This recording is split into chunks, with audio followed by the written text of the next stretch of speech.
Dear students, আশা করি সবাই ভালো আছো। আজকে আমরা আরেকটা ভিডিও নিয়ে এসেছি, যেটা হচ্ছে ইলেকট্রিক ফিল্ড থেকে আজ স্টার্ট করব। তোমরা জানো যে লাস্ট ভিডিওতে আমি ডিসকাস করেছিলাম কুলম্বের সূত্র অবধি।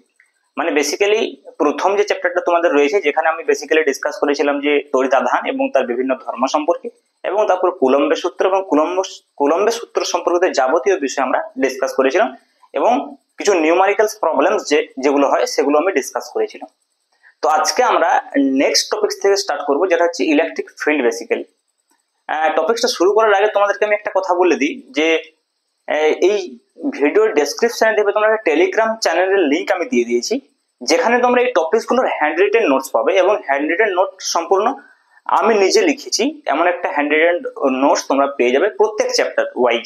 তো তোমরা টেলিগ্রাম চ্যানেলটাতে জয়েন হয়ে যাও। ওকে, দেখো আমাদের বেসিক্যালি বিষয় হচ্ছে যে তড়িৎ ক্ষেত্র এবং তড়িৎ আধান। আমি চ্যাপ্টারটার নাম দিয়েছিলাম ইলেকট্রিক চার্জ এন্ড ফিল্ডস, কিন্তু আমরা এখনো পর্যন্ত ইলেকট্রিক ফিল্ড স্টার্ট করিনি।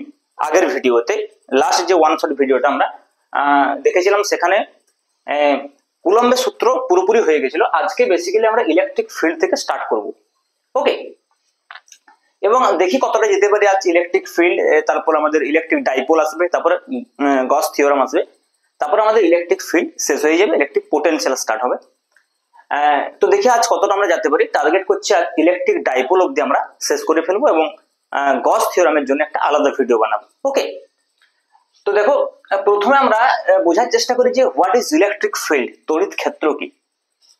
দেখো প্রথমে তড়িৎ ক্ষেত্র বুঝতে গেলে প্রথমে তোমরা শুধু তোমাদের এটা বোঝা খুব জরুরি যে ফিল্ড কি, what is actually mean by field. তোমরা ক্লাস 11-এ গ্র্যাভিটেশনাল ফিল্ড পড়েছিলে, অর্থাৎ মহাকর্ষীয় ক্ষেত্র তোমরা পড়েছিলে। মহাকর্ষীয় ক্ষেত্রের ক্ষেত্রে কি হয়েছিল না, যে কোনো একটা ভর তার আশেপাশে একটা নির্দিষ্ট অঞ্চল জুড়ে একটা ক্ষেত্র সৃষ্টি করে, একটা রিজিয়ন সৃষ্টি করে, যে রিজিয়নে অন্য কোনো মাস বা অন্য কোনো ভর যদি আসে তার উপরে একটা এফেক্ট দেখায়। ফিল্ড মানে হচ্ছে যে একটা region of speech. In general যদি আমি ফিল্ডের কথা বলি, ফিল্ড মানে হচ্ছে যে একটা রিজিয়ন অফ স্পেস, যে জায়গায় যে রিজিয়ন অফ স্পেসটা তৈরি করেছে কোন একটা সোর্স। যখনই কোন একটা ফিল্ডের কথা বলা হবে, তখন সেই ফিল্ডটা কার ফিল্ড সেটা উল্লেখ করা খুব জরুরি।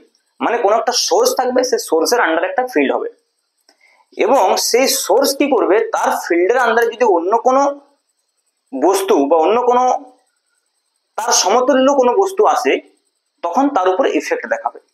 মানে এটা ডিপেন্ড করছে কার উপরে ইফেক্ট দেখাবে, এটা ডিপেন্ড করছে যে ফিল্ডটা কে তৈরি করেছে। যেমন ধরো যদি একটা মাস তার আশেপাশে ফিল্ড তৈরি করে, তাহলে সে তো চার্জের উপরে এফেক্ট দেখাবে না, মাসের উপরে এফেক্ট দেখাবে। তেমনি একটা চার্জ তার আশেপাশে যে ফিল্ড তৈরি করবে, সেটা চার্জের উপর ইফেক্ট দেখাবে, মাসের উপর ইফেক্ট দেখাবে না। তার মানে আমাদেরকে প্রথমে বুঝতে হবে যে ফিল্ডটা বা যে রিজিয়ন অফ স্পেসটার আমরা কথা বলছি, সেটা কার দ্বারা সৃষ্টি, অর্থাৎ তার সোর্স কে রয়েছে। তোমাদেরকে আমি একটা এক্সাম্পল দিচ্ছি ফিল্ডটাকে বোঝার জন্য। দেখবে যে কোনো বস্তু তার আশেপাশে একটা ফিল্ড তৈরি করে, তার নিজস্ব একটা রিজিয়ন অফ স্পেস তৈরি করে। ইন জেনারেল যদি আমরা বলি, তোমরা দেখবে যে ক্লাসরুমে যখন টিচার আসেন, তখন টিচার পুরো ক্লাসরুমে তার একটা প্রভাব বিস্তার করে রাখে, যার জন্য ক্লাসরুমের ওরিয়েন্টেশনটা পাল্টে যায়। মানে মনে করো যখন টিচার ক্লাসরুমে আসেনি, তখন ক্লাসের যা পরিস্থিতি ছিল, যখন টিচার ক্লাসরুমে চলে এসছে, তখন দেখবে ক্লাসরুমের যে পরিস্থিতি সম্পূর্ণ বদলে গেছে। সমস্ত স্টুডেন্টের যে ফেস, সেটা বোর্ডের দিকে বা টিচারের দিকে। প্রথমে কি ছিল, সবাই এলোমেলো, যেদিকে খুশি বসছিল তার সঙ্গে গল্প করছিল, বাট যেই টিচার ঢুকলো একটা ফিল্ড তৈরি হয়ে গেল ওখানে। সেই ফিল্ডের আন্ডারে কারা রয়েছে, টিচারের ফিল্ডে রয়েছে স্টুডেন্টস। মানে এখানে স্টুডেন্টসরা টিচারের ফিল্ড দ্বারা প্রভাবিত, তাহলে তারা একই রকম সজ্জা গঠন করবে এবং টিচার্সের দিকে এবং বোর্ডের দিকে তাকিয়ে থাকবে। সিমিলারলি দেখবে তুমি একজন স্টুডেন্ট হিসাবে যখন একটা বেঞ্চে বসে আছো, বা তুমি তোমার পার্সোনাল টেবিলে বসে আছো, তখন তুমি তোমার আশেপাশে একটা রিজিয়ন অফ স্পেস তুমি ডিফাইন করে নেবে। তোমার বন্ধু যদি বই খাতা বা পেন পেন্সিল এদিকে তোমার দিকে রেখে দেয়, তুমি ঠেলে সরিয়ে দেবে, কারণ তুমি তোমার জন্য একটা ফিল্ড অফ স্পেস, একটা রিজিয়ন তৈরি করে রেখেছো। তার মানে দেখো কোনো একটা সোর্স অবজেক্ট তার আশেপাশে একটা নির্দিষ্ট অঞ্চল জুড়ে তার প্রভাব বিস্তার করে, এবং সেই নির্দিষ্ট অঞ্চলটাকে বলা হয় সোর্স ফিল্ড। তেমনি দেখো যদি আমরা এখানে একটা তড়িৎ আধানের কথা বলি, QS, S means source charge, অর্থাৎ উৎস আধান। তাহলে এই কিউএস কি করবে, তার আশেপাশে একটা নির্দিষ্ট অঞ্চল জুড়ে একটা রিজিয়ন অফ স্পেস সে দখল করে থাকবে, যেখানে অন্য কোনো চার্জ যদি আসে যেটাকে আমরা পরীক্ষাধীন আধান Q0, ইংরেজিতে বলা হয় অবজার্ভড চার্জ, বা আমরা বলতে পারি একটা পরীক্ষাধীন আধান যদি আমরা এখানে নিয়ে আসি তাহলে সেই পরীক্ষাধীন আধানের উপর একটা ইফেক্ট তৈরি হবে। সেই ইফেক্টটা কে দেখাবে? QS। এখানে ইফেক্ট বলতে স্থির তড়িৎ বল প্রয়োগ করবে, আইদার রিপালসিভ অর অ্যাট্রাকটিভ। দেখো এই যে উৎস আধান আমরা বলছি, সরি এই পরীক্ষাধীন আধান যেটা বলছি অবজার্ভড চার্জ, যেটাকে আমি বলছি অবজার্ভড চার্জ অলওয়েজ ডিফাইন্ড, মানে অবজার্ভ চার্জ হচ্ছে যে অলওয়েজ পজিটিভ চার্জ, এবং এই অবজার্ভ চার্জটা হবে অত্যন্ত ক্ষুদ্র, ভ্যানিশিংলি স্মল বলা হয়, টেন্স টু জিরো বলা হয়। দেখো এখানে আমি লিখেছি limit Q0 tends to zero, এটা আমি পরে আসছি। তাহলে Q0 basically tends to zero হবে, মানে Q0 এর মান অত্যন্ত ক্ষুদ্র হবে, এবং Q0 always defined, this is always positive charge. Small infinitesimally small positive charge, পরীক্ষাধীন আধান মানে যেটা দিয়ে আমি ফিল্ডটাকে টেস্ট করতে চাইছি। এবার দেখো এই যে QS এর কথা বলা হচ্ছে, এটা হচ্ছে সোর্স চার্জ বা উৎস আধান, মানে যে ফিল্ডটা তৈরি করেছে। উৎস আধান কিন্তু যেরকম খুশি হতে পারে, এটা পয়েন্ট চার্জ হতে পারে, একটা সিম্পল পজিটিভ হতে পারে, নেগেটিভ হতে পারে, একটা লাইন চার্জ হতে পারে, মনে করেন একটা স্ফিয়ার আছে তার উপরে আধান রয়েছে, তাহলে একটা ভলিউম চার্জ হতে পারে। তাহলে এর উপর ডিপেন্ড করছে যে এর উপরে কি প্রভাব বিস্তার করবে। যদি পজিটিভ হয় তাহলে রিপালসিভ ফোর্স দিবে, যদি নেগেটিভ হয় তাহলে অ্যাট্রাকটিভ ফোর্স দিবে, কারণ Q0 হচ্ছে অলওয়েজ পজিটিভ। তাহলে দেখো আমরা এখানে মেনে নিয়েছি যে QS হচ্ছে একটা পজিটিভ চার্জ, কিন্তু QS এর যে কনফিগারেশন, যে এটা সিস্টেম অফ চার্জ, নাকি এটা পয়েন্ট চার্জ, নাকি এটা এক্সটেন্ডেড চার্জ, নাকি একটা অবজেক্টের উপরে চার্জ আছে, সেটা আমরা মানে একটা বৃহৎ অবজেক্টের উপরে চার্জ আছে সেটা আমরা এখনো ডিফাইন করিনি, এটা যেরকম খুশি হতে পারে। তাহলে QS এর উপরে একটা রিপালসিভ ফোর্স দিচ্ছে F, যদি কোনো আধান আসে তার উপর একটা ফোর্স দিবে। তাহলে এটা হচ্ছে যে QS এর দ্বারা সৃষ্ট একটা তড়িৎ ক্ষেত্র। এখন এই তড়িৎ ক্ষেত্রের স্ট্রেংথ কতটা সেটা জানার জন্য আমরা একটা নতুন একটা রাশিকে আমরা ডিফাইন করব, যেটা হচ্ছে ইলেকট্রিক ফিল্ড ইন্টেন্সিটি বা তড়িৎ ক্ষেত্র প্রাবল্য, যেটাকে আমরা E দিয়ে প্রকাশ করব। এই তড়িৎ ক্ষেত্র প্রাবল্য যেটাকে আমরা ক্যাপিটাল E দিয়ে প্রকাশ করব, এবং অবশ্যই এটা একটা ভেক্টর রাশি। এবং এই তড়িৎ ক্ষেত্রের ডেফিনেশন কি? তড়িৎ ক্ষেত্রের ডেফিনেশন হচ্ছে যে এই যে সোর্স চার্জটা রয়েছে, সোর্স চার্জটা পরীক্ষাধীন আধানের উপরে, প্রতি একক পরীক্ষাধীন আধানের উপরে কতটা ফোর্স প্রয়োগ করছে তার উপর, প্রতি একক পরীক্ষাধীন আধান। এই কথাটা খুব ইম্পর্টেন্ট। দেখো যে প্রতি একক পরীক্ষাধীন আধানের উপর প্রযুক্ত বলকে তড়িৎ ক্ষেত্র প্রাবল্য বলা হয়। প্রতি একক মানে কি? দেখো এই প্রতি একক বিষয়টাকে আমি একটু তোমাদেরকে বোঝানোর জন্য একটা সিম্পল এক্সাম্পল দিচ্ছি। তোমরা দেখবে পরীক্ষার সময় তোমাদেরকে যখন খাতায় মার্কস দেওয়া হয়, সাপোজ তোমার কপি চেক হয়ে গেছে, কপি চেক হওয়ার পরে মনে করো তুমি 100 মার্কসের একটা পরীক্ষা দিয়েছো, 100 মার্কসের একটা পরীক্ষা দিয়েছো, কি মনে করো তুমি 60 মার্কসের একটা পরীক্ষা দিয়েছো, তোমার মার্কস হয়েছে 50। তাহলে এইভাবে আমরা 50/60। এটার অর্থ কি? এটার অর্থ হচ্ছে প্রতি 1 মার্কসে তুমি কত নম্বর পেয়েছো। এটার মানে কি? দেখো যদি আমরা ঐকিক নিয়ম করি, তার মানে 60 মার্কসের মধ্যে তুমি পেয়েছো 50, তাহলে 1 মার্কসের মধ্যে তুমি পেয়েছো 50/60। ভালো করে বুঝো ব্যাপারটা, 1 মার্কসের মধ্যে তুমি পেয়েছো 50/60।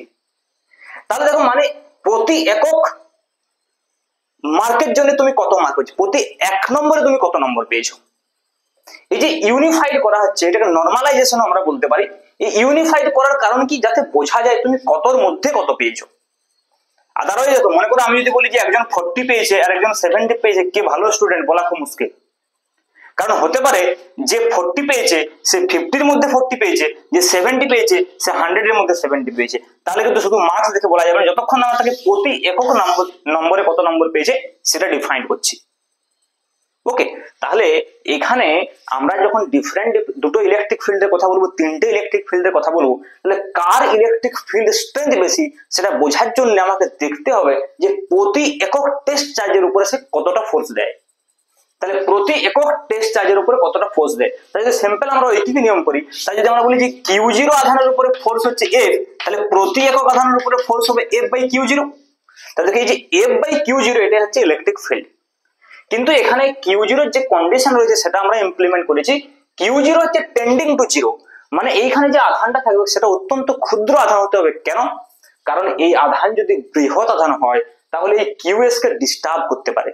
মনে করো আধান যদি বেশি আধান হয় তাহলে QS কে তো ডিস্টার্ব করে এখান থেকে সরিয়ে দেবে। তাহলে QS কে যদি সরিয়ে দেয় তার যে অ্যাকচুয়াল ইলেকট্রিক ফিল্ড স্ট্রেংথ সেটা আমরা জানতেই পারবো না। তাহলে আমরা চেষ্টা করব এটাকে যতটা সম্ভব ইনফাইনাইটেজিমলি স্মল নেওয়ার, যতটা সম্ভব ক্ষুদ্র নেওয়ার, যাতে করে এই কিউএস কে ডিস্টার্ব করতে না পারে। যদি কিউএস ডিস্টার্ব হয়ে যায় তাহলে এই যে ইলেকট্রিক ফিল্ড আমরা পরিমাপ করছি সেটা অ্যাকচুয়ালি রেস্ট কিউএস এর জন্য যে ইলেকট্রিক ফিল্ড সেটা পরিমাপই হবে না। তাই জন্য আমরা কি করব, এই লিমিটিং কন্ডিশনটা ইউজ করছি যে Q0 টেন্ডস টু 0 হওয়া উচিত। তাহলে ইলেকট্রিক ফিল্ডের ডেফিনেশন আমরা বলবো যে E limit Q0 tends to 0 F আপন Q0। এটার মিনিং হচ্ছে প্রতি একক পরীক্ষাধীন আধানের উপর প্রযুক্ত বল। যদি আমরা এটাকে সিম্পলিফাই করে লিখতে চাই তাহলে আমরা simple E equal two F আপন Q0 এভাবেও লিখতে পারি। তার মানে F হচ্ছে ফোর্স হচ্ছে Q0 ইনটু E, ফোর্স হচ্ছে Q0 ইনটু E। এখান থেকে যদি আমরা চাই আমরা ফোর্স লিখতে পারি F that is Q0 into E, Q0 into E। এটা হচ্ছে force acting on the test charge. ঠিক আছে, এইবারে দেখো তাহলে ইলেকট্রিক ফিল্ডের ইউনিট ডাইমেনশন এখান থেকে আমরা পেয়ে যাবো। তাহলে কি E এর যদি আমরা SI ইউনিট বলি তাহলে কি হবে, উপরে নিউটন নিচে কুলম, তাহলে নিউটন পার কুলম।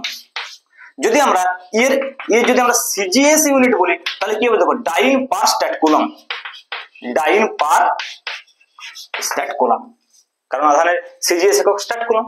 যদি আমরা এই ডাইমেনশন নির্ণয় করতে চাই সেটাও খুবই সিম্পল, আমরা এখান থেকে নির্ণয় করতে পারবো ডাইমেনশন। দেখো যদি আমরা এখানে ডাইমেনশন নির্ণয় করতে চাই তাহলে E এর যে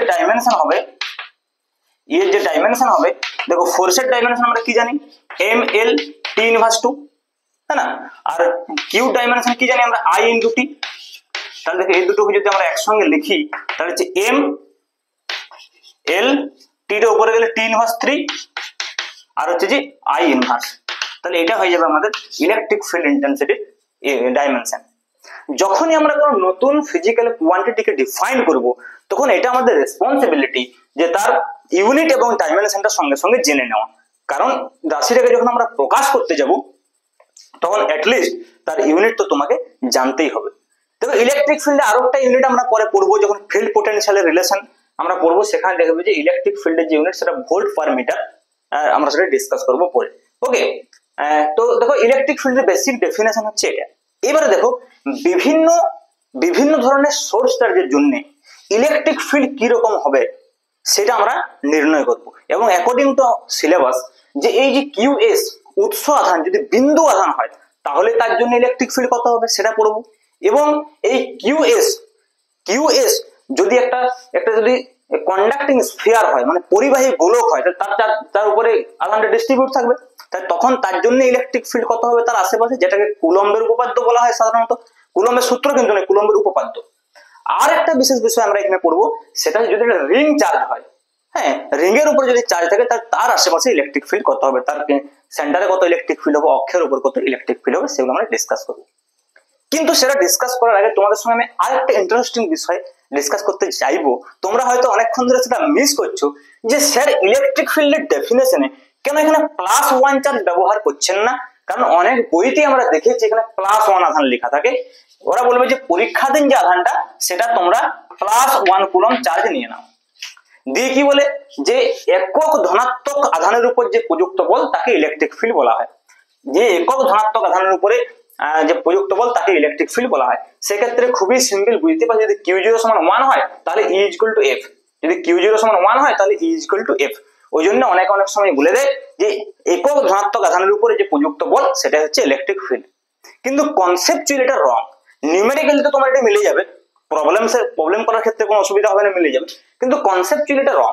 কেন কনসেপচুয়ালি রং? দেখো আমি এখনই বললাম যে এখানে যে আধানটা থাকবে, যে Q0 আধানটা থাকবে, সেই আধানটা ভ্যানিশিংলি স্মল হতে হবে, খুবই ক্ষুদ্র হতে হবে। 1 কুলম্ব আধান কিন্তু খুবই ক্ষুদ্র আধান নয়। এই 1 কুলম্ব আধানের যে মান এই যে ফিল্ড ইন্টেন্সিটি তৈরি করবে এর আশেপাশে, সেটা এনাফ এই QS কে ডিস্টার্ব করার জন্য। ফলে QS এর যে অ্যাকচুয়াল ফিল্ড সেটা আমরা বুঝতেই পারবো না।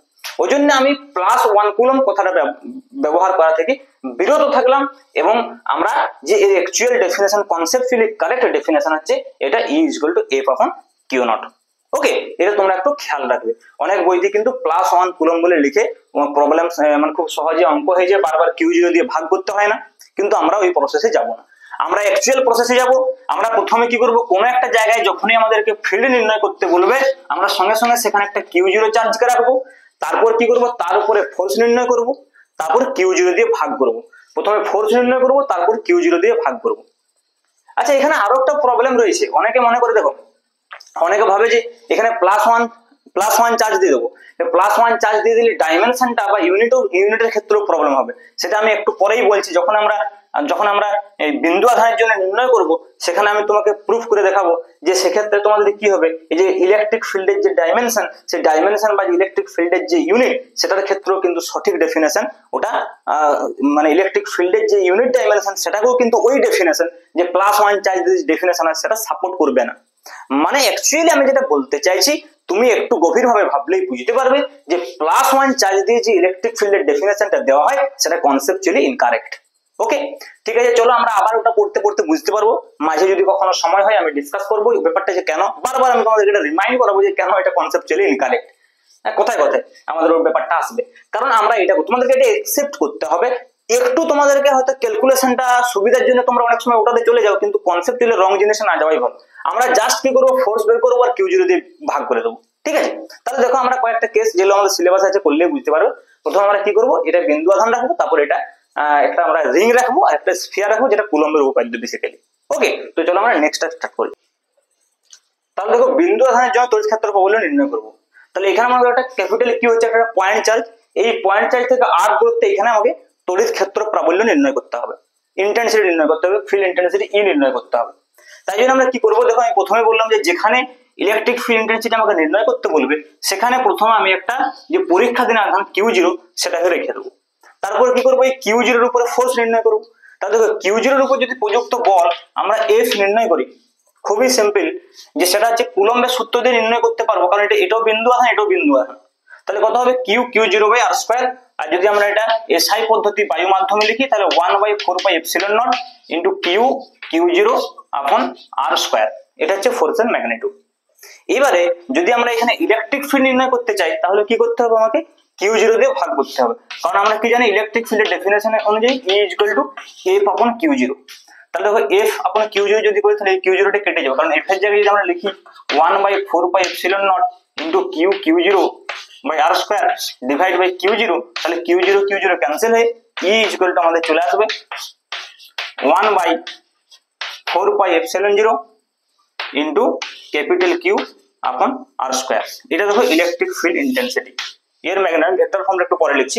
এটা হচ্ছে এর ম্যাগনিটিউডটা 1/4πε0 ইন্টু Q/r²।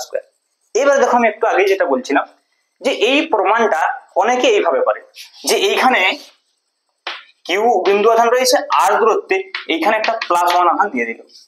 তাহলে বলবে +1 আধানের উপরে প্রযুক্ত বল, তাহলে E = হয়ে গেল 1/4πε0 ইন্টু দেখো Q/1/r²।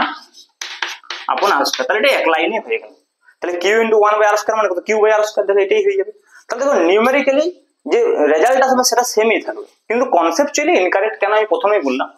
ডাইমেনশনালি কেন ইনকারেক্ট বলছি বা ইউনিটের দিক থেকে কেন ইনকারেক্ট বলছি, দেখো এইখানে যখন আমরা Q0 কেটে দিচ্ছি, তার মানে Q0 এর যে ডাইমেনশন সেটা কেটে গেল, বা Q0 এর যে ইউনিট সেটা কেটে গেল। কিন্তু এইখানে যখন 1 রাখছি, দেখো এইটা যদি কুলম্ব হয়, তাহলে এটাও তো কুলম্ব হবে। তাহলে এটাও যদি কুলম্ব হয়, তাহলে এর যে ডাইমেনশনটা আসবে বা এককটা আসবে, সেটা তো ফোর্সের নিউটন চলে আসবে। কিন্তু ইলেকট্রিক ফিল্ডের ইউনিট কি, নিউটন পার কুলম্ব। দেখো আমরা যদি এখানে এর নির্ণয় করতে 1/4πε0 এর যে ইউনিট ছিল, সেটা ছিল newton metre square coulomb inverse 2। আর এখানে দেখো Q/1, এরও কুলম্ব 1 কুলম্ব তো আধান, যদি এটা কুলম্ব হয়, এটা কুলম্ব তো, তাহলে কত হবে Q/1, তার মানে কুলম্ব স্কয়ার।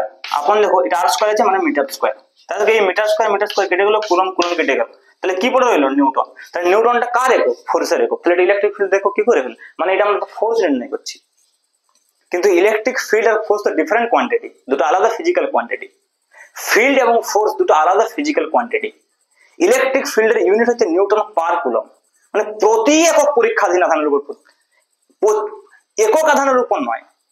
হ্যাঁ, আমি বলছি মনে করো ক্লাসে তোমরা, আমি যদি বলি যে ক্লাসে প্রত্যেককে একটা করে চকলেট দিয়ে দাও 1, সেটা এক কথা। আর আমরা যদি বলি যে প্রতি একক, মানে মনে করো আমি এইভাবে বলছি যে আমার কাছে মনে করো 40টা স্টুডেন্ট আছে, আর আমার কাছে 40টা চকলেট আছে, তাহলে প্রত্যেকে একটা করে বলুন, ভাগ করে দাও। কিন্তু যদি এমন হয় মনে করো আমার কাছে 40টা চকলেট আছে আর 50 জন স্টুডেন্ট আছে, আমি যদি বলি যে 40টা চকলেটকে প্রতি একক ভাগে বিভক্ত করো, তখন কি হবে 40/50, মানে প্রত্যেকে কটা করে চকলেট পাবে 4/5। কি বলছি বুঝতে পারছো? তখন কিন্তু এটার সঙ্গে মিললো না, 40-40 দুটোই থাকবে, তখন তুমি যাই করো মিলিয়ে যাবে। তাহলে বিষয়টা বুঝো, প্রতি একক আর এককের মধ্যে ওয়ানের মধ্যে পার্থক্য আছে।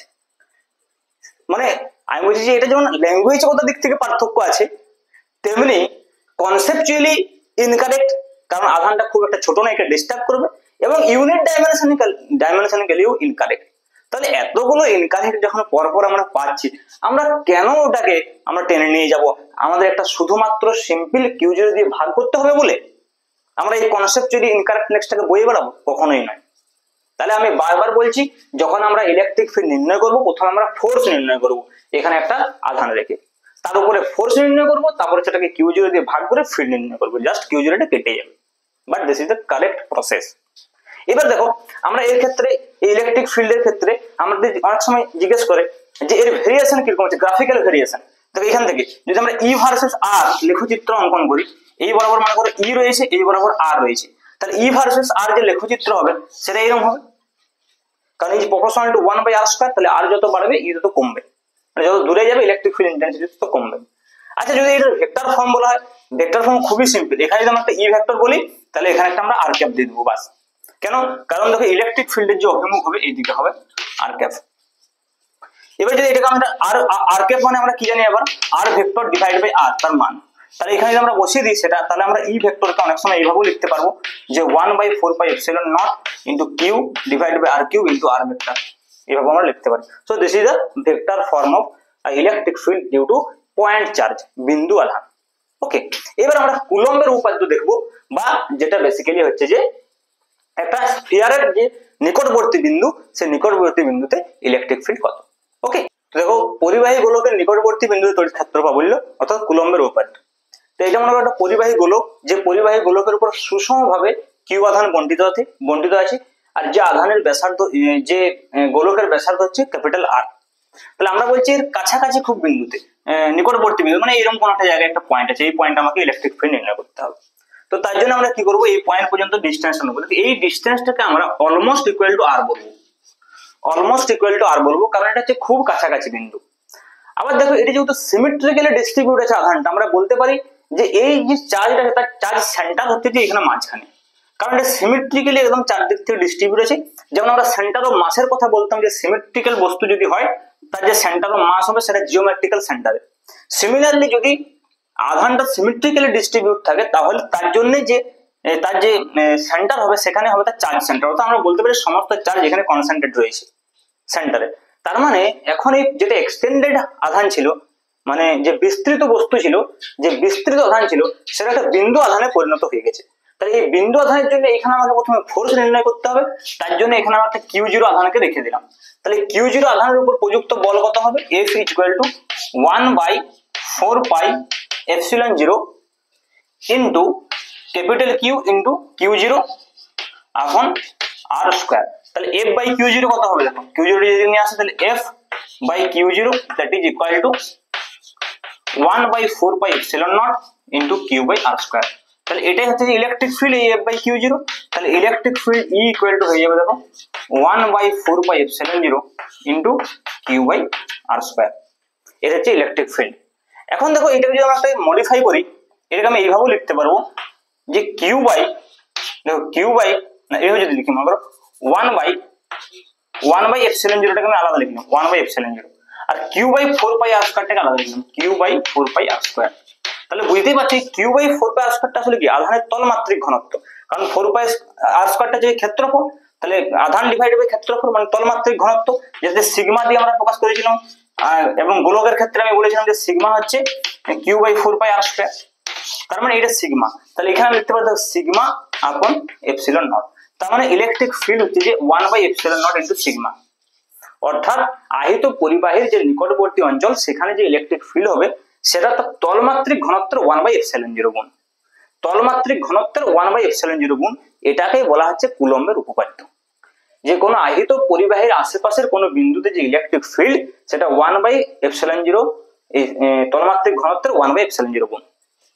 আচ্ছা, এখানে একটা বিষয় তোমরা লক্ষ্য করে দেখো, যদি যদি শুধুমাত্র আমরা এই এক্সপ্রেশনটার দিকে লক্ষ্য করি তাহলে তুমি খুব ভালোভাবে বুঝতে পারছো যে এই এক্সপ্রেশনটা গোলকের যে ডাইমেনশন অর্থাৎ রেডিয়াস তার উপরে নির্ভরই করছে না।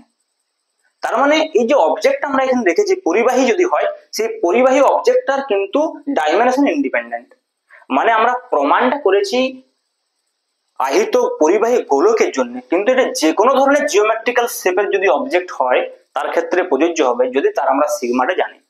অর্থাৎ এটা যদি আমাদের একটা যে কোনো ইরেগুলার শেপও হয় এবং তার যদি তলমাত্রিক ঘনত্বটা সিগমা হয় তাহলে কিন্তু তার আশেপাশে যে ইলেকট্রিক ফিল্ড হবে সেটা σ/ε0 হবে, বায়ু মাধ্যম যদি হয়। আর আদার্স কোনো মাধ্যম হলে এখানে একটা কে আমরা গুণ করে দেবো, তাহলে এটা সেক্ষেত্রে আমরা σ/ε বলতে পারি। কে ε যেটা এপসিলন আমি আগেই বলেছি, তাহলে এইটা হয়ে যাবে ইলেকট্রিক ফিল্ড এবং কুলম্বের উপাত্ত। একবার কি কোশ্চেন এসেছিল, এটা প্রমাণ করতে দিয়েছিল এবং ওরা কোশ্চেনটাতে করে দিয়েছিল এরকম ভাবে যে প্রমাণ করে যে ইলেকট্রিক ফিল্ড হবে E = σ/ε0 × n ক্যাপ। এটার জন্য অনেকে করে আসতে পারেনি প্রবলেমসটা, কিন্তু আসলে এটা প্রবলেম ছিল, এটা কুলম্বের উপপাদ্য ছিল, অনেকে বুঝতেই পারেনি যে এটা কুলম্বের উপপাদ্য পড়েছে। আসলে ব্যাপারটা যেখানে ভেক্টর ফর্মে দিয়েছে ওই জন্য আমি যে কোনো এক্সপ্রেশন দেখবে সবসময় ভেক্টর ফর্ম বলি, অনেক সময় কোশ্চেন ভেক্টর ফর্মে দিয়ে দেয়। এটা কিছুই নয়, n ক্যাপ হচ্ছে কি আউটওয়ার্ডস নরমাল, মানে কি আউটওয়ার্ডস নরমাল মানে হচ্ছে যে কোনো তলের সঙ্গে লম্ব একটা একক ভেক্টর। তাহলে দেখো আমরা যদি এইখানে ইলেকট্রিক ফিল্ডের ডিরেকশন বলি, ইলেকট্রিক ফিল্ডের ডিরেকশন তো এই বরাবর হবে, তাহলে এই বরাবর যদি n ক্যাপ বলি তাহলে তোমরা বুঝতে পারছো এইখান থেকে আমরা বুঝতে পারছি যে E হয়ে যাবে। বা যদি আমরা এইখান থেকেই স্টার্ট করতাম তাহলে এই ফোর্সের ডিরেকশন তো r ক্যাপ বা n ক্যাপ হতো। যদি আমরা এই বরাবর r ক্যাপ বলি, r ক্যাপ দিয়ে অনেক সময় রিপ্রেজেন্ট করা হয়, এটা একটু r ক্যাপও বলতে পারে।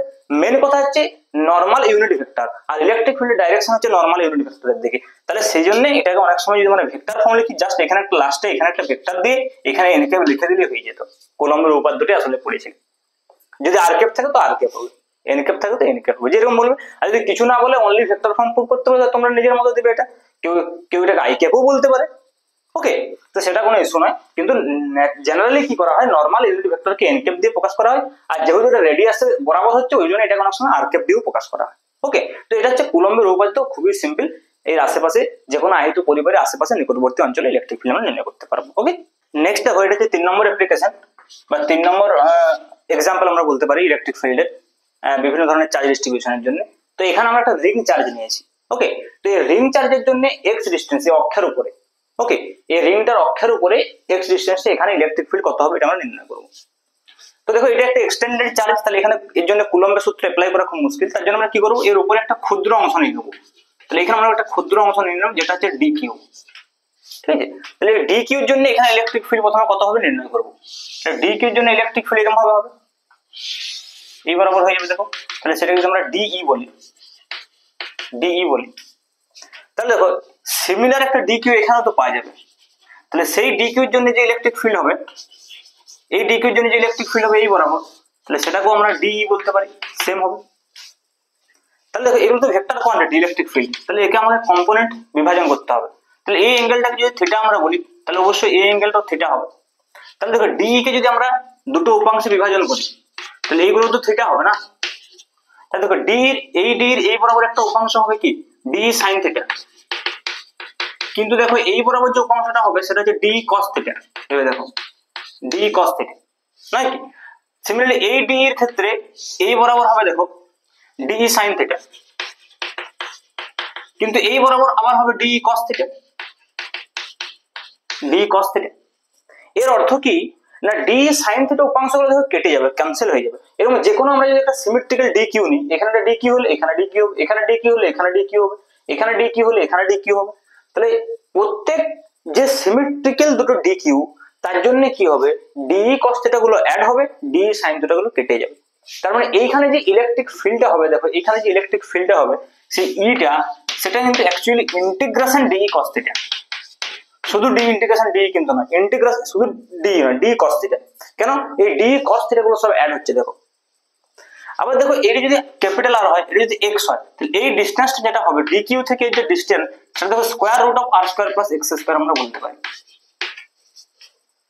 এইবারে দেখো তাহলে ডি এর ম্যাগনিটিউড কত হবে আর cos থিটা কত হবে। ডি মানে কি এখানে যে ইলেকট্রিক ফিল্ড, তাহলে ডি কিউটা যদি আমরা পয়েন্ট চার্জ বলি তাহলে ডি কিউর জন্য এখানে ইলেকট্রিক ফিল্ড, তাহলে ডি কিউটা যদি আমরা পয়েন্ট চার্জ বলি তো তার জন্য ইলেকট্রিক ফিল্ড কত হয়, পয়েন্ট চার্জের জন্য 1/4πε0 ইনটু q/r² এখনই করলাম।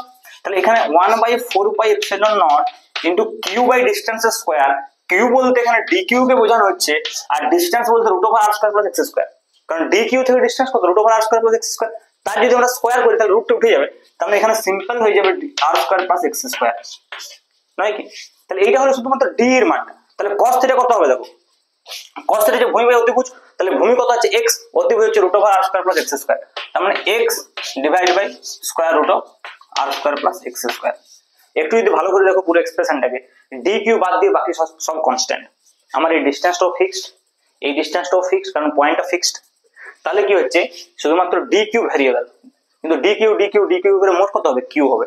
তাহলে দেখো যদি টোটাল চার্জ, যদি এই রিংটার টোটাল চার্জ যদি q হয়, সেক্ষেত্রে আমরা এভাবে বলতে পারি দেখো যে 1/4πε0 ইনটু দেখো x ডিভাইড বাই এটা r² + x² to the power 1, and half আছে তো 1 প্লাস হাফ মানে 3/2 হয়ে যাবে। তাহলে r² + x² to the power 3/2 হয়ে গেল, নয় কি, ইনটু ইন্টিগ্রেশন dq। আর ইন্টিগ্রেশন dq এর টোটাল চার্জ q হয়ে যাবে, তাহলে এটার এক্সপ্রেশনটা হয়ে যাবে দেখো জাস্ট 1/4πε0, এখানে ক্যাপিটাল Q, তাহলে Q ইনটু এখানে x, তাহলে qx divide by r² + x² to the power 3/2। তাহলে এইটা হয়ে গেল ইলেকট্রিক ফিল্ডের এক্সপ্রেশন। কার জন্য, একটা রিং এর জন্য, কোথায়, অক্ষের উপরে, সেন্টার থেকে x ডিসটেন্সে। আচ্ছা বলো তো ইলেকট্রিক ফিল্ডের সবচাইতে মিনিমাম মান কোথায় হবে? এটা তো ইলেকট্রিক ফিল্ডের মান এট ডিসটেন্স x, x এর মান কত হলে ইলেকট্রিক ফিল্ড মিনিমাম হবে?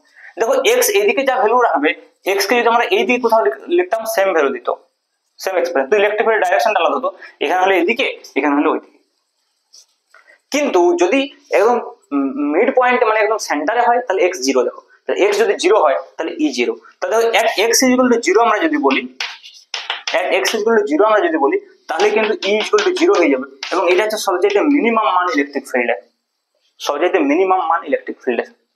ভেবে দেখো বিষয়টা, এবং এটা আমরা থিওরিটিক্যালিও বুঝতে পারি, কারণ দেখো যদি আমরা এই পয়েন্টে ইলেকট্রিক ফিল্ডের কথা বলি, আর এইখানে যদি ইলেকট্রিক ফিল্ড নির্ণয় করতে চাই, আর এখানে যদি আমরা একটা টেস্ট চার্জ q0 কে রাখি, তাহলে কি হবে, রিং এর মাঝখানে যদি থাকে তাহলে চারদিক থেকে কি হবে, সমানভাবে আকর্ষিত হবে। অ্যাকচুয়ালি রিংটাকে তো এইভাবে দেখানো হয়েছে আমি অক্ষরটাকে বোঝানোর জন্য, অ্যাকচুয়ালি রিংটাতে এইরকম, তার সেন্টার যদি q0 আধানকে রাখি, আর এদিকে যদি আধান সুষমভাবে বন্টিত থাকে, তাহলে কি হবে, সবাই তো q0 এর উপর সমান ফোর্স প্রয়োগ করবে, তাহলে নেট ফোর্স তো 0 হয়ে যাবে। তাহলে অটোমেটিক্যালি থিওরিটিক্যালি বোঝা যাচ্ছে এখানে ইলেকট্রিক ফিল্ড 0 হবে। আবার ম্যাথমেটিক্যালিও বোঝা যাচ্ছে যেহেতু x = 0, ইলেকট্রিক ফিল্ড 0, এবং that is the minimum value of electric field. তাহলে সঙ্গে সঙ্গে কোশ্চেন আসবে ইলেকট্রিক ফিল্ডের ম্যাক্সিমাম ভ্যালু কোথায় হবে? দেখো আবার যদি x খুব বেশি হয়ে যায় তখনও মুশকিল, কারণ নিচে x² আছে, এমন নয় উপরে x আছে তাহলে x যত বাড়বে ইলেকট্রিক ফিল্ড তত বাড়বে, নিচে আবার x² আছে, আবার x² টু দি পাওয়ার 3/2 মানে x3, তাহলে x/x³ মানে x² মানে এটা প্রপোর্শনাল টু 1/x² এ আছে। তাহলে x যদি ইনফাইনাইট বহুত দূর হয়ে যায় তাহলে 0 হয়ে যাবে ইলেকট্রিক ফিল্ড। তাহলে ইলেকট্রিক ফিল্ড ইনফাইনাইটও 0, আবার ইলেকট্রিক ফিল্ড সেন্টারও 0, তাহলে দুটো জায়গায় ইলেকট্রিক ফিল্ড 0। দেখো ভালো করে বুঝে দেখো ব্যাপারটা, সেন্টারে ইলেকট্রিক ফিল্ড 0 বটে, আবার ইনফাইনাইট ডিসটেন্সে ইলেকট্রিক ফিল্ড 0। তার মানে দুটো মিনিমামের মাঝখানে নিশ্চয়ই একটা ম্যাক্সিমাম থাকবে, নিশ্চয়ই একটা ম্যাক্সিমাম থাকবে। সেই ম্যাক্সিমাম পয়েন্টের ডিসটেন্স কত সেন্টার থেকে সেটা নির্ণয় করতে পারবো। কিভাবে নির্ণয় করা যাবে? এই যে ইলেকট্রিক ফিল্ড এক্সপ্রেশনটা রয়েছে, এটা যদি ক্যালকুলাস ইউজ করে আমরা ডিফারেন্সিয়েশন করি, কারণ অ্যাকর্ডিং টু ক্যালকুলাস কি যে কোনো ফাংশনের ম্যাক্সিমাম বা মিনিমাম হতে গেলে তার ফার্স্ট ডিফারেন্সিয়েশন 0 হবে। তাহলে যেহেতু আমরা মিনিমাম জানি, মিনিমাম পয়েন্টগুলো জানি, মিনিমাম পয়েন্ট হচ্ছে x = 0 আর x = ইনফিনিটি, তাহলে ম্যাক্সিমাম পয়েন্ট কি হবে, x এর 0 এবং ইনফাইনাইট বাদ দিয়ে যে ভ্যালুটা বের হবে সেটাতেই ম্যাক্সিমাম হবে। তাহলে সেটা কি করে করা যায়, এটা ফার্স্ট ডিফারেন্স একবার ডিফারেন্সিয়েশন করে দেখতে পারো। e = this, তো এর উপর ডিফারেন্সিয়েশন করে নাও, d/dx করে দেখো, d/dx শুধুমাত্র x বাই এটার করলেই হবে, কারণ q/4πε0 কনস্ট্যান্ট। তাহলে যদি আমরা d/dx করি আমাদের ম্যাক্সিমাম পয়েন্টটা বেরিয়ে যাবে। তাহলে দেখো আমরা এই জায়গাটায় কনস্ট্যান্ট রেখে দিই, q/4πε0 কনস্ট্যান্ট রেখে দাও, তাহলে বাকি কি পড়ে থাকলো দেখো x/r² + x² to the power 3/2। তাহলে নেক্সটটা কি হয়, স্কয়ার হয়, যখন u/v এর ডিফারেন্সিয়েশন করি, তাহলে r² + x² যদি হোল স্কয়ার করে তাহলে এটা কিউব হয়ে যাবে। তারপরে কি হবে বলো, লব ইনটু হরের ডেরিভেটিভ মাইনাস হর ইনটু লবের ডেরিভেটিভ মাইনাস লব ইনটু হরের ডেরিভেটিভ ডিভাইডেড বাই হর স্কয়ার। তাহলে হর ইনটু লবের ডেরিভেটিভ আমরা করি, হর কত আছে দেখো r² + x² to the power 3/2, লবের ডেরিভেটিভ লব কত x, x এর ডেরিভেটিভ 1, মাইনাস দেখো মাইনাস কি হবে লগ এক্স যেরকম আছে থাকবে, এর ডেরিভেটিভ কত হবে ধরো r square plus x square to the power 3 এর 2, তাহলে কত হবে 3 এর 2 into r square plus x square to the power 3 এর 2 minus 1 n x to the power n minus 1, 3 এর 2 মাইনাস 1 মানে হাফ হয়ে যাবে, তাহলে এইটা ইকুয়াল টু 0, এইটা ইকুয়াল টু 0। তাহলে এই পুরো এক্সপ্রেশনটা ইকুয়াল টু 0 মানে কি দিস ইকুয়াল টু দিস, কারণ এখানে মাইনাস আছে। তার মানে আলটিমেটলি এখান থেকে আমরা যেটা পাবো সেটা হচ্ছে দেখো r square plus x square to the power 3/2 equal to কি পাবো, আচ্ছা এখানে একটা টার্ম আমরা মিস করে গেছি, এই এক্স স্কয়ারের ডিফারেন্সিয়েশন করতে হবে, তারপর তো 2x হবে, কারণ দেখো r square plus x square to the power 3 এর 2 ডিফারেন্সিয়েশন করতে n x to the power n minus 1, কিন্তু এক্স স্কয়ারের জন্য তারপর ডিফারেন্সিয়েশন হবে না নিচের এই ফাংশনটার জন্য 2x, তাহলে একটা 2 এখানে কেটে যাবে, এই x আর এখানে 3x আছে মানে 3x square into r square plus x square to the power half এটা হবে। এবার দেখো এই হাফটা যদি এদিকে চলে আসে 3 এর 2 মাইনাস হাফ তার মানে 1, তাহলে হয়ে গেল দেখো r square plus x square equal to 3x square, তার মানে r square equal to 2x square, x square টু দিয়ে গেল, তার মানে এক্স স্কয়ার ইকুয়াল টু কত আর স্কয়ার বাই 2, তার মানে x কত plus minus r by root 2, x equal to plus minus r by root 2, তার মানে x equal to plus r by root 2, মানে এই যে পয়েন্টটা আমরা বলছি এটা হচ্ছে x equal to r by root 2, মানে এখানে আর বাই রুট 2 পয়েন্টে কোথাও ম্যাক্সিমাম হবে, আর মাইনাস আর বাই রুট 2 মানে এই দিকটা বোঝাচ্ছে, দুটো সাইডে বোঝাচ্ছে, এই পাশেও যেমন হবে এই পাশেও সেম হবে, তাহলে ম্যাগনিটিউডটা হচ্ছে আর বাই রুট 2 ডিসটেন্স, সেন্টার থেকে আর বাই রুট 2 ডিসটেন্স এদিকে হোক বা এদিকে হোক সেখানে কিন্তু ইলেকট্রিক ফিল্ড ম্যাক্সিমাম হবে, এটা তাই বোঝাচ্ছে। এবং এই ম্যাক্সিমাম ইলেকট্রিক ফিল্ডের ভ্যালুটা কত হবে সেটা আমরা এই যে এক্সপ্রেশনটা এখানে x equal to r by root 2 বসিয়ে দিলে পেয়ে যাবে, এই এক্সপ্রেশনে যদি x equal to r by root 2 বসিয়ে দাও তাহলে এর যে ভ্যালুটা আসবে বা এখানে x equal to r by root 2 এবং এখানে x equal to r by root 2 বসিয়ে যেটা পাওয়া যাবে সেটাই ম্যাক্সিমাম ইলেকট্রিক ফিল্ড হবে, সেটা তোমরা বসিয়ে দেখে নেবে।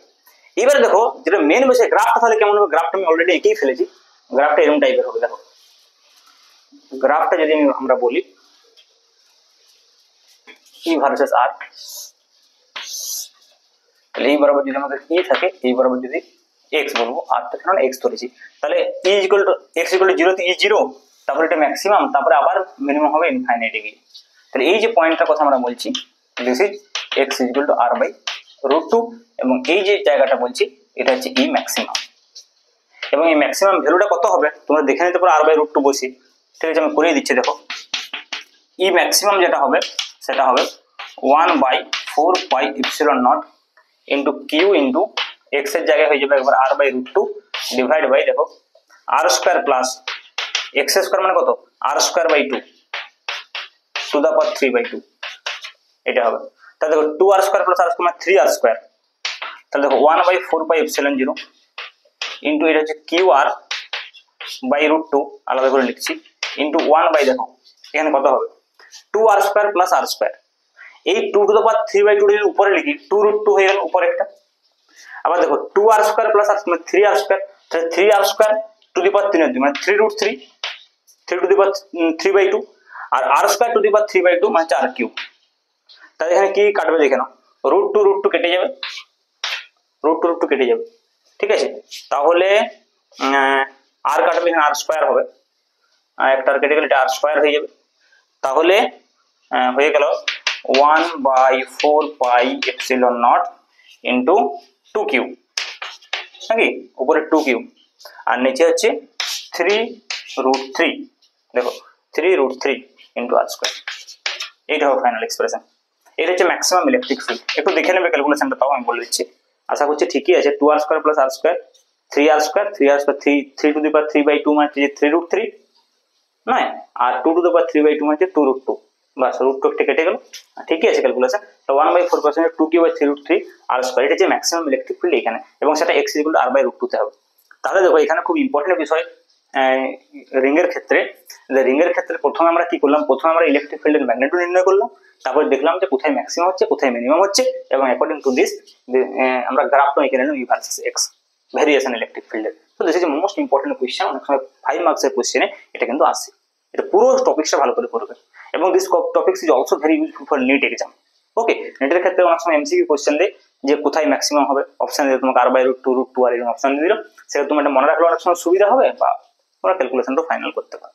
এবং এই যে বিষয়টা এখানে ইউজ হলো এটা খুব একটা ইম্পর্টেন্ট, যে কোনো একটা ফাংশন যখন ম্যাক্সিমাম বা মিনিমাম হয় তখন ফার্স্ট ডিফারেন্সিয়েশন 0 হয়। ওকে, তো দেখো এবারে আমরা দেখবো সুপারপজিশন প্রিন্সিপাল। এর আগেও আমরা সুপারপজিশন প্রিন্সিপাল পড়েছি, কিন্তু সেটা তড়িৎ বলের জন্য, এখানে হচ্ছে যে তড়িৎ ক্ষেত্র প্রাবল্যের জন্য, ইলেকট্রিক ফিল্ড ইন্টেন্সিটি মানে ই ভেক্টরের সুপারপজিশন প্রিন্সিপাল এখানে, আর ওখানে বলেছিলাম এ ভেক্টরের সুপারপজিশন প্রিন্সিপাল। কিন্তু মূল কথা একই, ওখানে যেটা ফোর্সের জন্য প্রযোজ্য ছিল এখানে সেটা ইলেকট্রিক ফিল্ডের জন্য প্রযোজ্য। এর বেসিক যে স্টেটমেন্টটা সেটা কি না, বহু সংখ্যক আধানের জন্য কোনো বিন্দুতে তড়িৎ ক্ষেত্র প্রাবল্য, বহু সংখ্যক আধানের জন্য, এখান থেকে বহু সংখ্যক আধান Q1 Q2 Q3 Qn, বহু সংখ্যক আধান, তাহলে বহু সংখ্যক আধানের জন্য কোনো বিন্দু তড়িৎ ক্ষেত্র প্রাবল্য, এখানে যে তড়িৎ ক্ষেত্র প্রাবল্যটা হবে সেটা আমরা কিভাবে ক্যালকুলেট করতে পারি না, প্রতিটি আধানের জন্য পৃথক পৃথকভাবে সৃষ্ট তড়িৎ ক্ষেত্র প্রাবল্যের ভেক্টর যোগফলের সঙ্গে সমান। অর্থাৎ যেমন ধরো Q1 এর জন্য ইলেকট্রিক ফিল্ড E1, Q2 এর জন্য ইলেকট্রিক ফিল্ড E2, তেমনি ডট ডট Qn এর জন্য ইলেকট্রিক ফিল্ড যদি En হয়, তাহলে নেট ইলেকট্রিক ফিল্ড যেটা হবে E, সেটা যে প্রত্যেকটার জন্য পৃথক পৃথকভাবে যেভাবে তৈরি হচ্ছে তাদের যে ভেক্টর সাম হবে E1 plus E2 plus dot dot plus En, n সংখ্যক যদি আধান থাকে সেক্ষেত্রে। তো দেখো এখানে একটা বিষয় মনে রাখা খুবই প্রয়োজন, এখানে একটা বেসিক অ্যাজাম্পশনস রয়েছে যেটা সুপারপজিশন প্রিন্সিপাল ফর ইলেকট্রিক ফোর্সের জন্য প্রযোজ্য।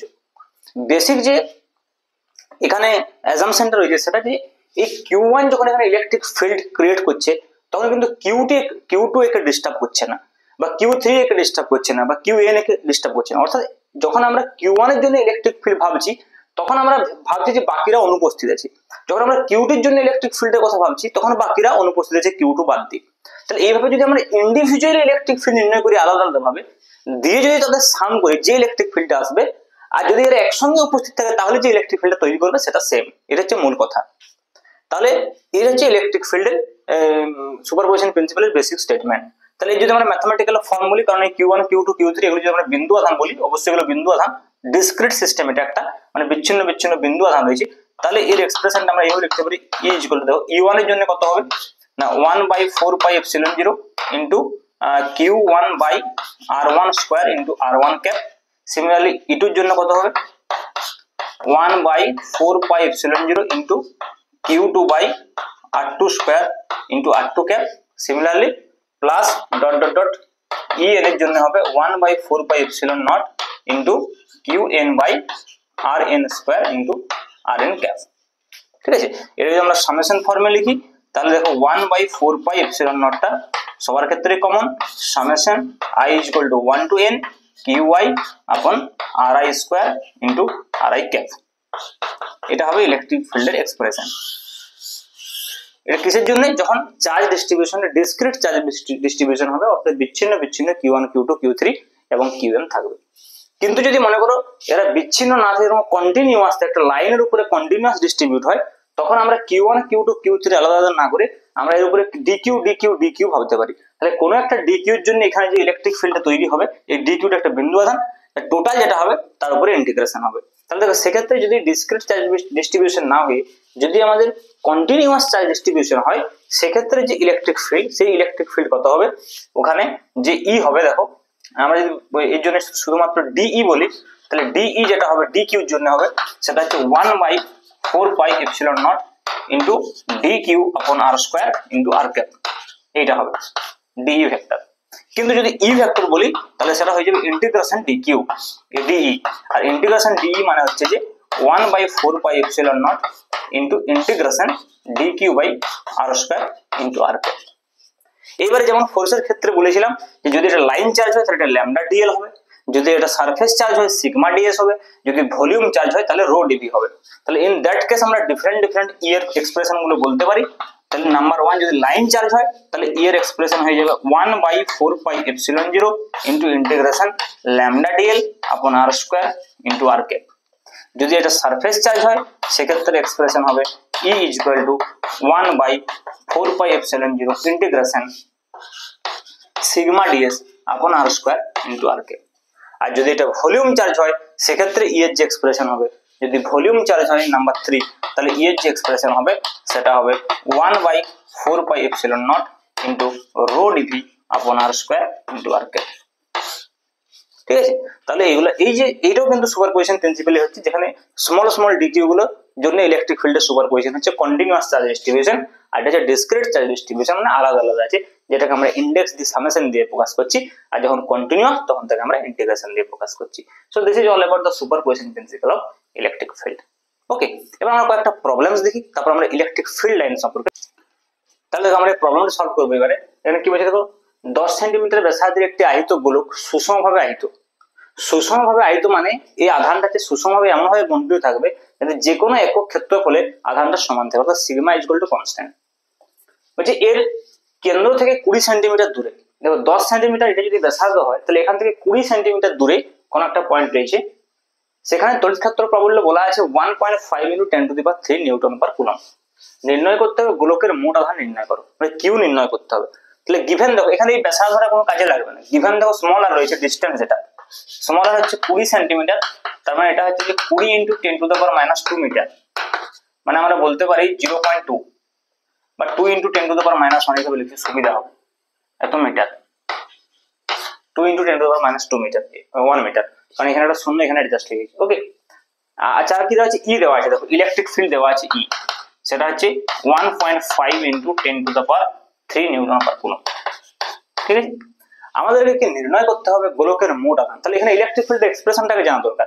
দেখো আমি প্রথমে বলেছিলাম কুলম্বের উপপাদ্য পড়ানোর সময় যদি আধান সুষমভাবে বন্টিত থাকে তাহলে তার সেন্টার, আমরা এভাবে ভাবতে পারি যে সমস্ত আধান তার সেন্টারে অর্থাৎ তার কেন্দ্রে কেন্দ্রীভূত আছে। ওকে, তাহলে তখন এটা একটা পয়েন্ট চার্জ হয়ে যাবে, আর এই পয়েন্ট চার্জের জন্য এখানে ইলেকট্রিক ফিল্ড এক্সপ্রেশন আমরা জানি যে সেটা হচ্ছে যে E = হয়ে যায় 1/4πε0 × Q/r²।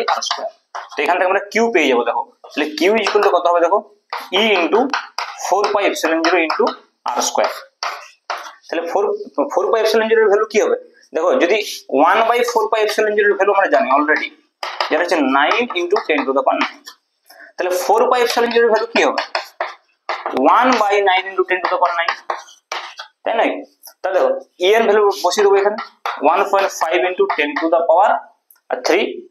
× 4πε0 এর ভ্যালু বসিয়ে দাও 9 × 10⁹ ইনটু দেখো r² রয়েছে না, তাহলে এটা স্কয়ার হলো 4 × 10⁻², তো এটা হয়ে যাবে দেখো 4 × 10⁻²। এইটা ক্যালকুলেশন করলে তোমরা এত কুলম্ব সেটা পেয়ে যাবে। ওকে, তাহলে দেখো এটা তোমরা কিভাবে করবে, এটা হচ্ছে 1.5 × 4 মানে এটা হচ্ছে 6, দেখো 10⁻³ 10⁻², মানে এটা হচ্ছে 10, তাই তো নিচে হয়ে যাবে 9, উপরে হয়ে যাবে 10⁻⁹। তাহলে 6/9 × 10⁻⁹, এটা তোমরা একটু ক্যালকুলেশন করলে পেয়ে যাবে জাস্ট 6/9। এটা যদি আমরা করেও দিই, আমরা বলছি এখানে হয়ে যাবে 2, এখানে হয়ে যাবে 3, তাই তো এটা হয়ে যাবে 10⁻⁸। তাহলে ক্যালকুলেশন যদি তোমরা করো এখানে, তাহলে Q = যেটা আসবে বেসিক্যালি দেখো 2/3 মানে 0.67 ইনটু যেটা আসবে 10⁻⁸, 0.67 × 10⁻⁸ কুলম্ব। ওকে, তোমরা এটা 6.7 এ নিয়ে যেতে পারো, আর 10⁻⁹ হবে, তো 6.7 × 10⁻⁹ কুলম্ব এভাবে করতে পারো। ওকে, একটা যদি পয়েন্ট এদিকে নিয়ে যাও তাহলে সেক্ষেত্রে একটা পাওয়ার চেঞ্জ হয়ে যাবে, এটা হবে Q = 6.7 × 10⁻⁹ কুলম্ব। তো এভাবে সিম্পল প্রবলেম দিতে পারে। এটা মেইন কনসেপ্ট হচ্ছে একটা স্ফিয়ারে সুষমভাবে আধান বন্টিত থাকে, তাহলে তার সেন্টারে সমস্ত আধান থাকবে, সেক্ষেত্রে আমরা এটাকে পয়েন্ট চার্জ হিসেবে ট্রিট করতে পারবো, তাহলে এখানে ইলেকট্রিক ফিল্ড নির্ণয় করতে পারবো। ওকে, নেক্সট প্রবলেম দেখো, দুটি বিন্দু আধান +Q এবং -Q যথাক্রমে -x2,0 এবং x1,0 বিন্দুতে অবস্থিত। মূল বিন্দুতে তড়িৎ ক্ষেত্র বলের মান ও অভিমুখ নির্ণয় করো। মানে এটা হচ্ছে x অ্যাক্সিস বরাবর আধানগুলো অবস্থিত রয়েছে। তাহলে এটা মনে করো যদি আমরা x অ্যাক্সিস বলি, এটা হচ্ছে যে মূল বিন্দু 0,0, তাই তো এর সাপেক্ষে দেখো একটা হচ্ছে যে -x2,0, তাহলে সাপোজ এই দিকে যে পয়েন্টটা রয়েছে এই পয়েন্টটাকে আমি বললাম যে -x2,0, আর এই দিকে যে পয়েন্টটা রয়েছে সেই পয়েন্টটাকে আমরা বললাম সাপোজ x1,0। এখন দেখো according to the problem +Q আধান রয়েছে -x2,0 তে, মানে এখানে, আর -Q আধান রয়েছে +x1,0 তে, মানে এইখানে। তাহলে আমাদেরকে ইলেকট্রিক ফিল্ড নির্ণয় করতে হবে এই পয়েন্টে। তাহলে এই পয়েন্টের ডিসটেন্স মানে ম্যাগনিটিউড হচ্ছে x2, আর এখান থেকে এই পয়েন্টের ডিসটেন্স হচ্ছে x1। ইন্টারেস্টিংলি দেখো যদি আমরা এটাকে, আচ্ছা এটা -Q রয়েছে তাই -Q, ইন্টারেস্টিং বিষয়টা দেখো, যদি আমরা এই পয়েন্টে ইলেকট্রিক ফিল্ডের কথা বলি, প্লাস কিউর জন্য যদি বলি, তাহলে ইলেকট্রিক ফিল্ডের অভিমুখ হবে এইদিকে, সেটা যদি আমরা E1 বলি। আবার মাইনাস কিউর জন্য যে ইলেকট্রিক ফিল্ড হবে সেটাও দেখি, আচ্ছা এদিকে যেহেতু x2 আছে এটাকে E2 বলি, সিম্পলিটা ভালো লাগবে। এদিকে মাইনাস কিউ আছে, তো মাইনাস কিউ এর জন্য ইলেকট্রিক ফিল্ড এদিকে হবে, কারণ এখানে যখন Q0 আধান থাকবে তার উপরে এদিকে ফোর্স হবে। তাহলে দেখো দুটো ইলেকট্রিক ফিল্ড যে রয়েছে সেই দুটো ইলেকট্রিক ফিল্ডের ডাইরেকশন একই দিকে, তার মানে নেট যে ইলেকট্রিক ফিল্ডটা হবে সেটা পজিটিভ এক্স অ্যাক্সিস বরাবরই হবে, কারণ এদিকটা পজিটিভ এক্স অ্যাক্সিস, এদিকটা নেগেটিভ এক্স অ্যাক্সিস আমরা অ্যাজিউম করেছি। তাহলে প্রথমে আমরা ম্যাগনিটিউড গুলো নির্ণয় করব। তাহলে দেখো E1 এর যে ম্যাগনিটিউড সেটা কি 1/4πε0 ইন্টু E1 মানে হচ্ছে যে মাইনাস কিউর জন্য, তাহলে q/x1 স্কয়ার, x1 স্কয়ার। যদি আমরা ভেক্টরিক্যালি লিখি এর ডাইরেকশন এইভাবে লিখতে পারি, x অক্ষ বরাবর x ক্যাপ আমরা বলতে পারি, বা i ক্যাপও আমরা বলতে পারি। সিমিলারলি দেখো যদি আমরা E2 এর কথা বলি, E2 ভেক্টর, তাহলে সেটার ক্ষেত্রে ডিসটেন্স হচ্ছে x2, মানে এটা হয়ে যাবে তখন 4πε0 into q/x2 square into x cap. তাহলে net electric field according to superposition principle E vector equal to E1 vector plus E2 vector. তাহলে q/4πε0 এখানে কমন চলে যাচ্ছে, তাহলে এখানে পড়ে থাকবে 1/x1 square plus 1/x2 square, আর এর ডাইরেকশন কোন দিকে হবে, অবশ্যই অ্যালং x অ্যাক্সিস, তাহলে x ক্যাপ। তাহলে এটা হচ্ছে net electric field at this point at the origin and this is the direction of the electric field intensity. ওকে, তো এইভাবে তোমরা by using superposition principle এটা একটা সিম্পল অ্যাপ্লিকেশন এখানে দেখানো হয়েছে। ওকে, নেক্সট প্রবলেম দেখো, দুটি বিন্দু আধান প্লাস কিউ এবং প্লাস 4q পরস্পর থেকে 6a দূরত্বে অবস্থিত, এদের সংযোগকারী রেখার উপর কোথায় তড়িৎ ক্ষেত্র প্রাবল্য শূন্য হবে নির্ণয় করো। তাহলে দেখো একটা হচ্ছে প্লাস কিউ রয়েছে, একটা 4q রয়েছে, আর এটা মনে করছে একটা সংযোগকারী রেখা দুজনের মধ্যে, এদিকে হচ্ছে প্লাস কিউ, এই পাশে হচ্ছে যে প্লাস 4q, এবং এদের মধ্যে যে ডিসটেন্স সেটা হচ্ছে 6a।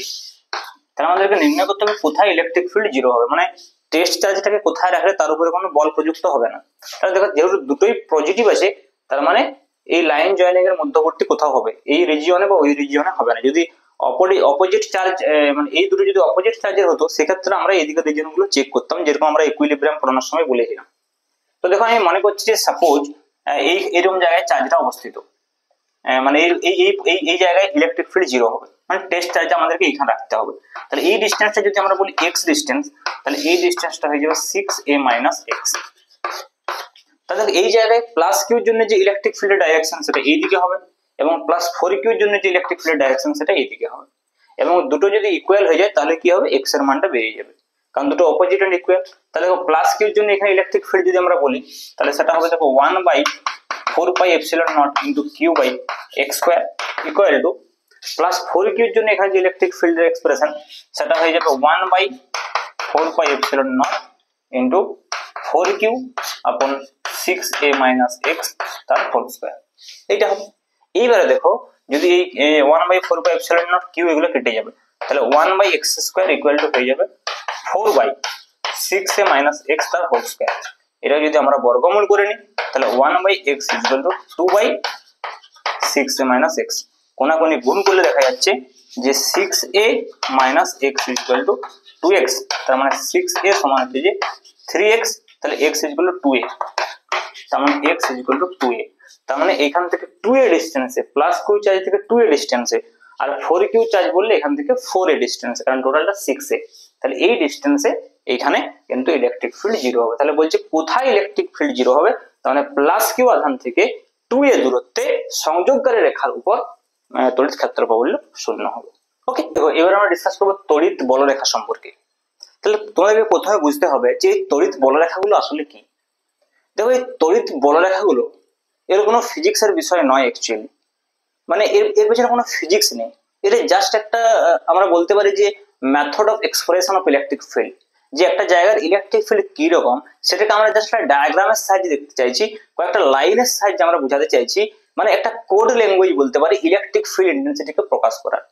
এটা একটা মানচিত্র বলা হয়, ইলেকট্রিক ফিল্ড ইন্টেন্সিটিকে প্রকাশ করার একটা মানচিত্র। তো দেখো বেসিক্যালি আমরা কোন রেখাগুলোকে অ্যাজিউম করি যে ইলেকট্রিক ফিল্ড লাইন্স, যদি কোনো ধনাত্মক মুক্ত আধানকে আমরা ছেড়ে দিই কোনো ইলেকট্রিক ফিল্ডে, তাহলে সে যে বরাবর গমন করবে সেটাকে আমরা বলতে পারি যে ইলেকট্রিক ফিল্ড লাইন্স। ঠিক আছে। তো দেখো এই ইলেকট্রিক ফিল্ড লাইন্সের কতগুলো বৈশিষ্ট্য আছে। মানে দেখো যখন আমরা কোনো কোড ল্যাঙ্গুয়েজ ব্যবহার করব তখন সেই কোড ল্যাঙ্গুয়েজটা কি অর্থে ব্যবহার করছি, কখন কি অর্থে ব্যবহার করছি সেটাও তো বলে দেওয়া খুবই জরুরি। তাহলে সেরকমই ইলেকট্রিক ফিল্ড লাইন্স, মানে কোনো একটা জায়গায় মনে করো একটা লাইন ড্র করা আছে, তো তুমি বুঝবে কি করে এখানে ইলেকট্রিক ফিল্ড কিরকম, যদি না তোমাকে আগে থেকেই বলা থাকে যে সেই লাইনগুলো সিগনিফিকেন্ট কি, মানে বৈশিষ্ট্য কি। তাহলে প্রথমে আমরা ইলেকট্রিক ফিল্ড লাইন্সের কতগুলো বৈশিষ্ট্য পড়বো, যাতে করে আমরা কোনো জায়গায় ইলেকট্রিক ফিল্ড লাইন্স ড্র করা থাকলে বুঝতে পারি যে ওখানে ইলেকট্রিক ফিল্ড ইন্টেন্সিটি কিরকম। তাহলে দেখো এর প্রথম যেটা মেন বিষয় সেটা যে তড়িৎ বলরেখা সবসময় ধনাত্মক আধানে শুরু হবে এবং ঋণাত্মক আধানে গিয়ে শেষ হবে। ঠিক আছে, সবসময় ধনাত্মক আধান থেকে শুরু হবে এবং ঋণাত্মক আধানে গিয়ে শেষ হবে। সেকেন্ড থিং হচ্ছে দেখো, যদি মনে করো কোনো একটা স্পেসে ইলেকট্রিক ফিল্ড লাইন্স আঁকা থাকে, তো যেখানে ইলেকট্রিক ফিল্ডের ডেনসিটি বেশি, যেমন দেখো এখানে দেখা যাচ্ছে যে এখানে যদি আমরা একটা ক্ষেত্রফল নিই, এখানে যদি একটা ক্ষেত্রফল নিই আর সেম ক্ষেত্রফল যদি এখানে নিই, তুমি দেখো এখানে তিনটে বলরেখা রয়েছে, এখানে একটা বলরেখা রয়েছে, তার মানে এখানে ইলেকট্রিক ফিল্ড লাইন্সের যে ডেনসিটি সেটা বেশি এখান থেকে। এর অর্থ হচ্ছে এখানে ইলেকট্রিক ফিল্ড ইন্টেন্সিটি বেশি। মানে এই দুটো পয়েন্টের মধ্যে যদি আমরা ডিসকাস করি তাহলে আমরা বলতে পারি যে E A is greater than E B as a magnitude. A পয়েন্টের ইলেকট্রিক ফিল্ড বি পয়েন্টের ইলেকট্রিক ফিল্ডের তুলনায় বেশি হবে। আচ্ছা দেখো, দুটো আধান একসঙ্গে না থেকে যদি সেপারেট থাকে, মানে মনে করো যদি একটা মুক্ত ধনাত্মক আধান থাকে অথবা একটা মুক্ত ঋণাত্মক আধান থাকে, তখন তার ইলেকট্রিক ফিল্ড লাইন্স কিরকম হবে।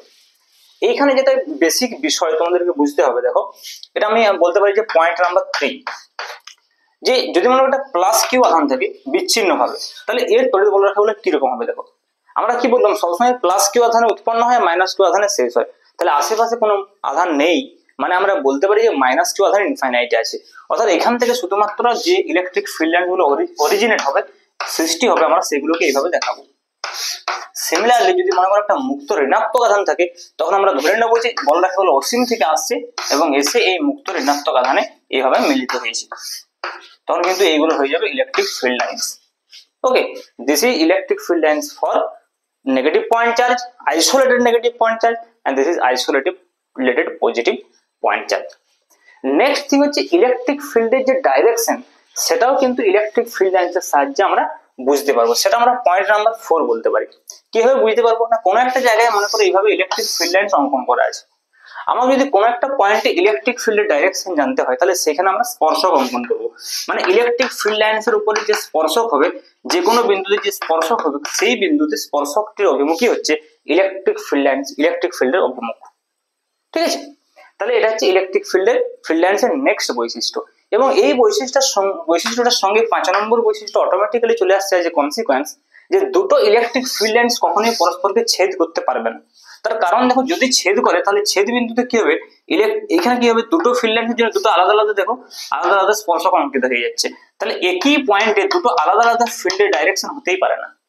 তার মানে আমরা যখন ইলেকট্রিক ফিল্ড ড্র করবো কোনো একটা জায়গায়, তখন আমাকে খেয়াল রাখতে হবে যেন দুটো ইলেকট্রিক ফিল্ড কখনোই ক্রস পরস্পরকে না করে। এবং এটা একটা বিখ্যাত কোয়েশ্চেন সবসময় আসে, যে 2 নম্বরের কোয়েশ্চেন পড়ে যে কেন দুটি ইলেকট্রিক ফিল্ড লাইন, দুটি তড়িৎ বলরেখা পরস্পরকে ছেদ করতে পারে না। তার অ্যান্সার হচ্ছে, যদি ছেদ করে তাহলে একই বিন্দুতে দুটো স্পর্শক অঙ্কন হবে, তার মানে একই বিন্দুতে একটা ইলেকট্রিক ফিল্ডের দুটো অভিমুখ থাকা বাস্তবে পসিবল নয়। তাই দুটি ইলেকট্রিক ফিল্ড লাইন পরস্পরকে ছেদ করতে পারে না। নেক্সট যে বৈশিষ্ট্যটা বলবো ইম্পর্টেন্ট, সেটা হচ্ছে পয়েন্ট নাম্বার 6 যদি আমরা বলি। তাহলে মনে করো সাপোজ আমরা কি বলবো, যে প্লাস কিউ থেকে শুরু হবে এবং মাইনাস কিউ তে গিয়ে শেষ হবে। কিন্তু মনে করছে সাপোজ এখানে মনে করো প্লাস 2 কিউ আধান আছে আর এখানে মনে করো মাইনাস কিউ আধান আছে, সেক্ষেত্রে কি হবে দেখো, এখান থেকে মনে করো সাপোজ প্লাস 2 কিউ থেকে আমার 4টা ইলেকট্রিক ফিল্ড লাইন্স অরিজিনেট হয়েছে, তাহলে সেক্ষেত্রে এখানে ওই মাইনাস কিউতে 4টা কিন্তু গিয়ে মিলবে না, এখানে জাস্ট দুটোই মিলবে।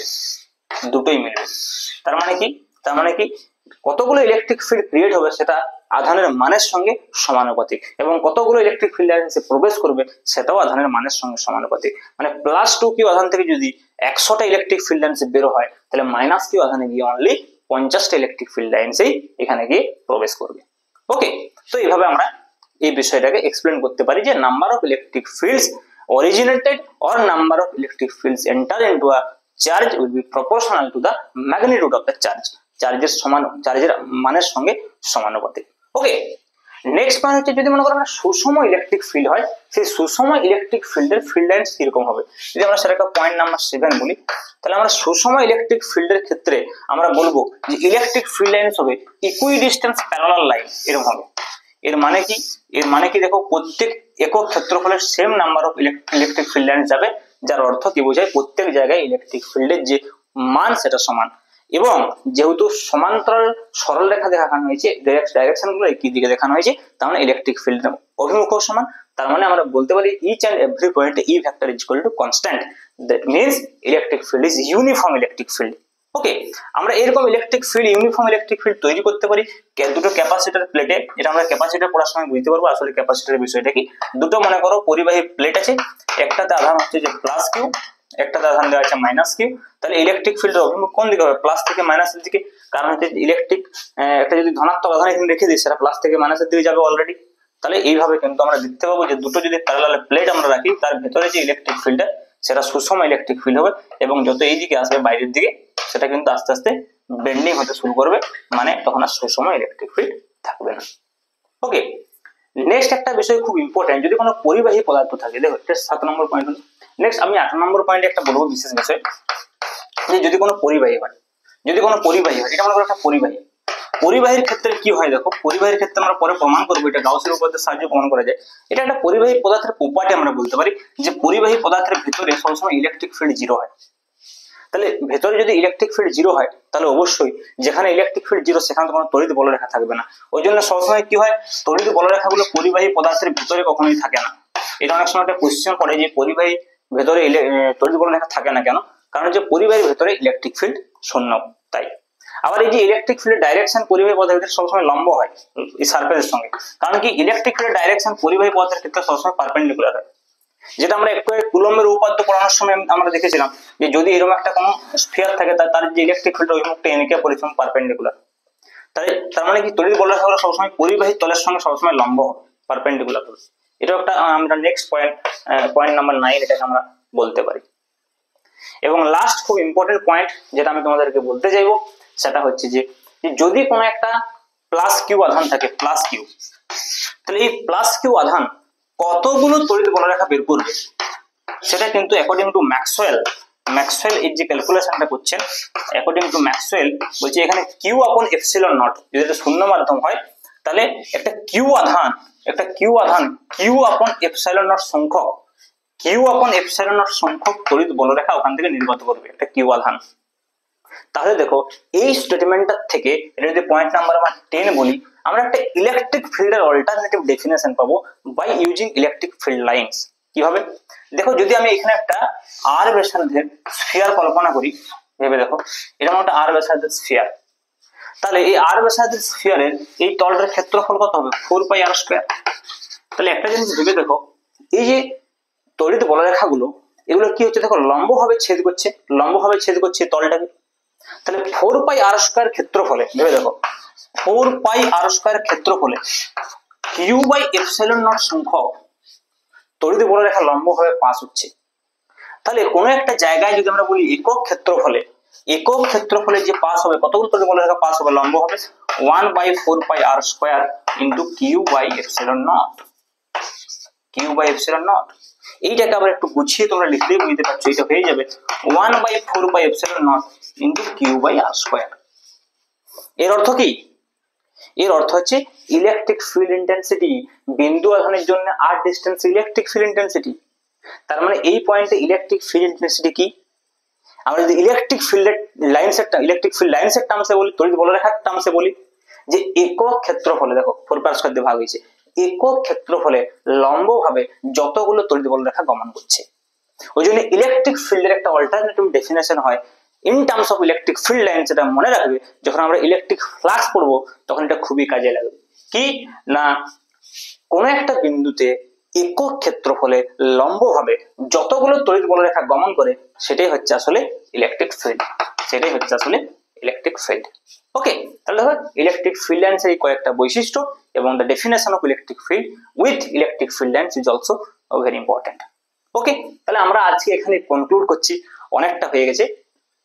আমরা নেক্সট ক্লাসে ইলেকট্রিক ডাইপোল পড়বো। তো আমি চেষ্টা করবো ইলেকট্রিক ডাইপোল এবং গাউসের উপপাদ্যকে একই ক্লাসে শেষ করার। ওকে, দেখো আমরা ওয়ান শট ভিডিও করলেও আসলে অনেক ডিটেলস আমি বলছি, যাতে তোমাদের বুঝতে কোনো অসুবিধা না হয়। শুধুমাত্র